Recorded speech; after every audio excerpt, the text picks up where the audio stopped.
Details చూస్తే CM చంద్రబాబుతో కూటమి నేతలు సమావేశమయ్యారు. చంద్రబాబుతో deputy CM Pawan Kalyan, AP BJP chief Madhav భేటీ అయ్యారు. తాజా రాజకీయ పరిణామాలు, కల్తీ నెయ్యి, శాంతి భద్రతలు, పలు కీలక అంశాలపై చర్చించారు. భేటీ తర్వాత ముఖ్య నేతల ప్రెస్ మీట్ ఉండనుంది. కల్తీ నెయ్యి వ్యవహారంపై జాతీయ స్థాయిలో చర్చ జరుగుతోంది. వాస్తవాలను ప్రజల్లోకి తీసుకెళ్లాలని ఇప్పటికే నేతలు నిర్ణయించారు.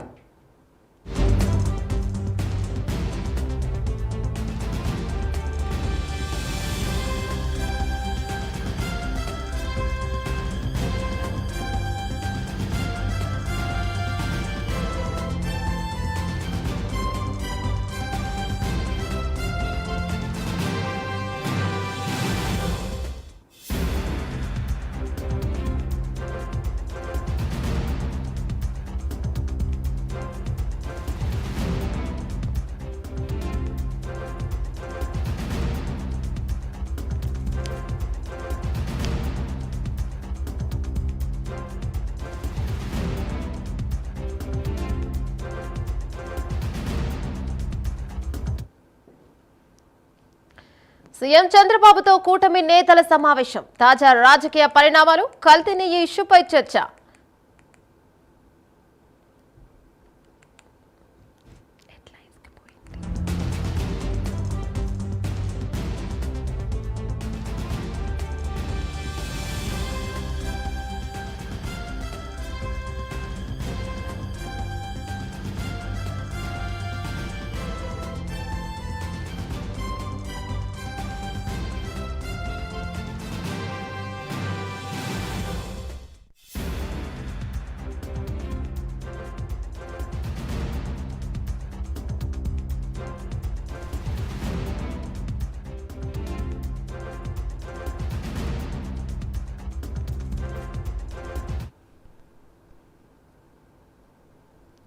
సీఎం చంద్రబాబుతో కూటమి నేతల సమావేశమయ్యారు. చంద్రబాబుతో deputy CM Pawan Kalyan, AP BJP chief Madhav భేటీ అయ్యారు. తాజా రాజకీయ పరిణామాలు, కల్తీ నెయ్యి, శాంతి భద్రతలు, పలు కీలక అంశాలపై చర్చించారు. భేటీ తర్వాత ముఖ్య నేతల ప్రెస్ మీట్ ఉండనుంది.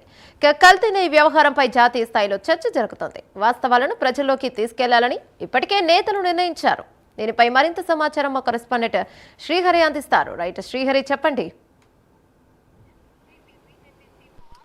రైట్ ఏమన్నా కొద్దిసేపటి క్రితం అయితే ఉప ముఖ్యమంత్రి పవన్ కళ్యాణ్, అదేవిధంగా సీఎం చంద్రబాబు భేటీ అయ్యారు. ఈ భేటీలో ప్రధానంగా పలువురు మంత్రులు కూడా హాజరయ్యారు. అయితే దీంట్లో ప్రధానంగా ఫైనాన్స్ శాఖకు సంబంధించిన ఆర్థిక మంత్రి పయ్యావుల కేశవ్తో పాటు అదేవిధంగా సత్యకుమార్ యాదవ్, అదేవిధంగా ఐఎన్పిఆర్ మంత్రి కొలుసు పార్థసారథి కూడా ఈ సమావేశానికి అయితే హాజరయ్యారు. అయితే దీంట్లో ప్రధానంగా ఇప్పుడు ఏదైతే రాష్ట్ర వ్యాప్తంగా చర్చ జరుగుతుందో లడ్డూ వ్యవహారం, తిరుమల నెయ్యి వ్యవహారం ఏదైతే ఉందో, ఈ నెయ్యి వ్యవహారంలో ఇప్పటికే సిట్ నివేదిక అయితే ఇచ్చింది. ఈ నివేదిక ఏదైతే ఉందో దాంట్లో కూడా ఒక రకంగా చూసుకున్నట్లయితే తప్పుపడుతూ రాష్ట్ర ప్రభుత్వం దీంట్లో కొన్ని అవకతవకలు జరిగాయని చెప్పని కూడా పెద్ద ఎత్తున ఆరోపిస్తుంది. ఈ నేపథ్యంలోనే ఏదైతే ఈ నెయ్యి వ్యవహారం కొనుగోలు సంబంధించిన దాంట్లో సిట్ ఇచ్చిన నివేదిక ఏదైతే ఉందో దానిని మాత్రం మళ్ళీ రాష్ట్ర ప్రభుత్వం ఒక కమిటీని ఏర్పాటు చేసి ఆ కమిటీ నుంచి కూడా మరోసారి రిపోర్టు తీసుకోవాలని చెప్పని అయితే చూస్తుంది.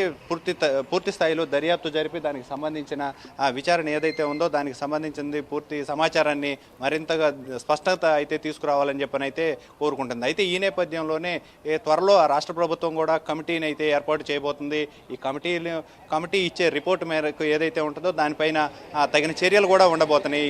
దీంట్లో ప్రధానంగా గత ప్రభుత్వం ఏదైతే ఉందో, గత ప్రభుత్వ హయాంలో ఉన్న ఏదైతే నాయకులు ఉన్నారో టీటీడీకి సంబంధించిన నాయకులు, వైసీపీ నాయకులు కొంతమంది ఇన్వాల్వ్ అయ్యి ఈ నెయ్యి వ్యవహారం కుంభకోణంలో ఇన్వాల్వ్ అయినట్లు, వీరితో పాటు కొంతమంది అధికారులు కూడా ఈ కుంభకోణానికి అయితే సహకరించినట్లుగా అయితే పెద్ద ఎత్తున ఆరోపణలు వచ్చాయి. అయితే దీంట్లో ప్రధానంగా ఈ నెయ్యి దాంట్లో ఏదైతే కల్తీ జరిగిందో పామాయిల్తో పాటు కొంత కెమికల్స్ అయితే కలిపారని చెప్పని పెద్ద ఎత్తున ఆరోపణలు రావటం, దానిపైన సిట్టు నివేదిక రావటం, నివేదికలో కూడా కల్తీ జరిగిందని చెప్పని రావటం ఏదైతే ఉందో ఇదంతా కూడా దీనిపైన తగిన చర్యలు అయితే తీసుకునేందుకు రాష్ట్ర ప్రభుత్వం అయితే కమిటీని అయితే ఏర్పాటు చేయబోతుంది. ఈ కమిటీలో ఇచ్చిన నివేదికను బేస్ చేసుకొని రేపు రాబోయే రోజుల్లో వీరందరిపైన కూడా తగిన చర్యలు అయితే తీసుకోబోతుంది రాష్ట్ర ప్రభుత్వం.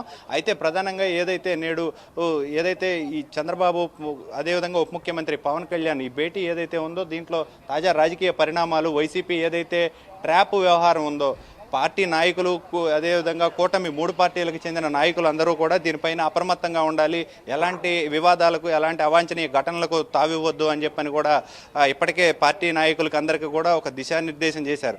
అయితే ఈ నేపథ్యంలోనే ఎలాంటి సిచ్యువేషన్స్ వచ్చినా కూడా చాలా జాగ్రత్తగా దానిపైన అవగాహనతో మాట్లాడాలి అని చెప్పని అదేవిధంగా నాయకులకైతే సూచించారు. ఈ నేపథ్యంలోనే నేడు తీసుకోబోయే రాష్ట్రం ఏదైతే ఈ కమిటీ ఏదైతే ఉందో ఆ కమిటీ పైన ఒక సమగ్రమైన ప్రణాళికను అయితే రూపొందించబోతున్నారు. Yamuna, thank you Srihari.